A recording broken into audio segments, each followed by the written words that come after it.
Okay, hi everyone, welcome back, and in this video we are going to check out Telcoin's price chart. And if you remember, in the previous update I believe we were right around here, and the idea was that maybe we are having a 1 and a 2 but on a lower degree relative to this 1 and a 2, and we are going to have a very strong move up soon.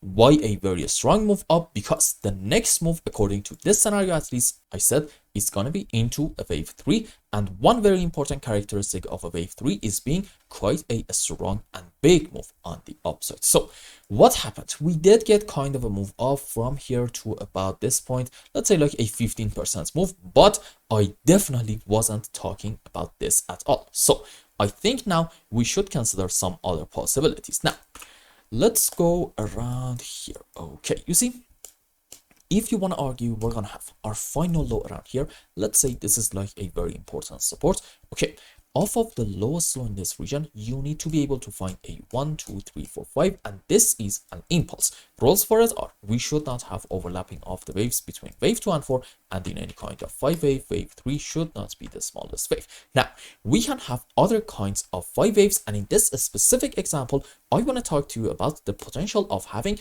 a leading diagonal in form of a wedge, and it looks like this. This is our initial move up into wave 1, and it has to be the biggest wave in this structure. Correction for wave 2, another move up into wave 3. It must be smaller than wave 1. Correction for 4, it's going to be smaller than wave 2. And unlike this normal 5 wave, this impulse, in here we must have overlapping of the waves. Very important point, we must have it. And this is our final move up into wave 5, and it's actually the smallest wave in here.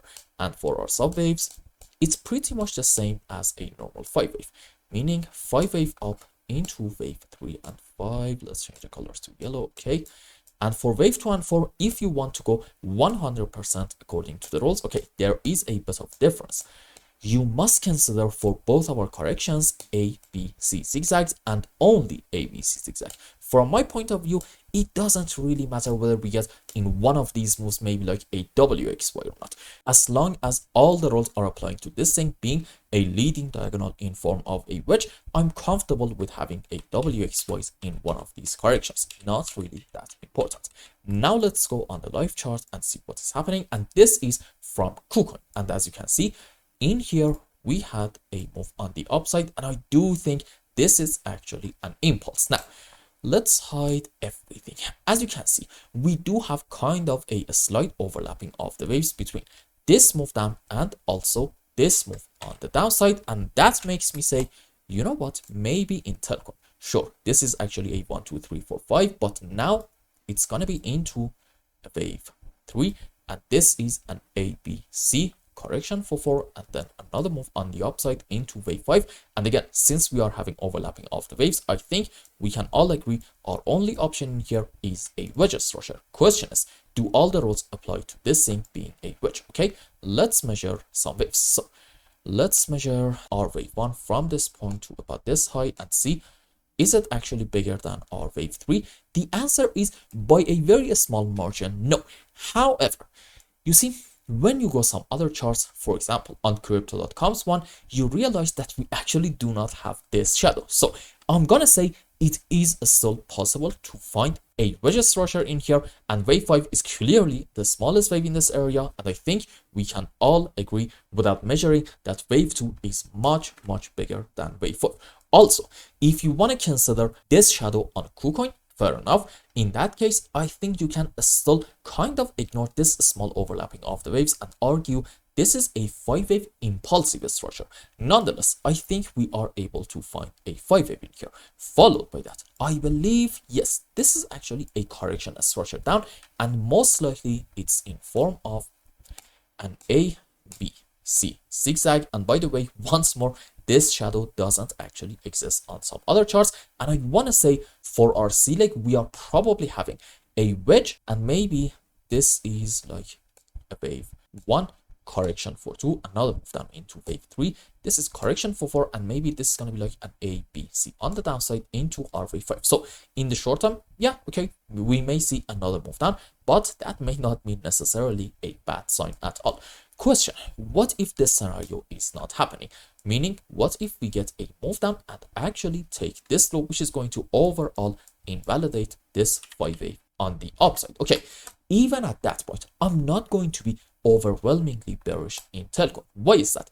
Two important reasons. Number one, in terms of classic technical analysis, meaning support and resistances, we are still around this important area of supply, and it seems like that we are really trying to get a solid break of it. So I'm gonna say, as long as we are staying above here, we are good to go up. Number two, in terms of Elliott Waves, let's say, okay, we are going to have a move down. In that scenario, this can be either a WXY or maybe an ABC, and as long as, pay attention, we are not taking this important slow about, let's say, 0.45 cents, we are allowed to be bullish. Why? Because you can say this is from the lowest low 5 up into 1 correction for wave 2, and then this is wave 3 for 5, and we may have on a higher degree yet another 1 and a 2, but on a lower degree relative to this one, and soon after our correction is over, we can get a good move into wave 3 4 5. Now if we do get a move down, and in that move we take this important slow, okay, that is going to be a bit of a different story. And at that point, I think we need to basically argue every single bullish scenario imaginable starting from this point should be our alternate case, and in our primary scenario, we're gonna say this is just a simple zigzag and our move down may not be over yet, and from this point we can continue our downtrend in order to take the lowest low all the way down here as well, about 0.35 cents. But as long as we are not doing that, I think we are allowed to be optimistic. Finally, let's go on some higher time frames and see what is happening in terms of indicators, and then wrap up today's update. So what's going on in weekly time frame?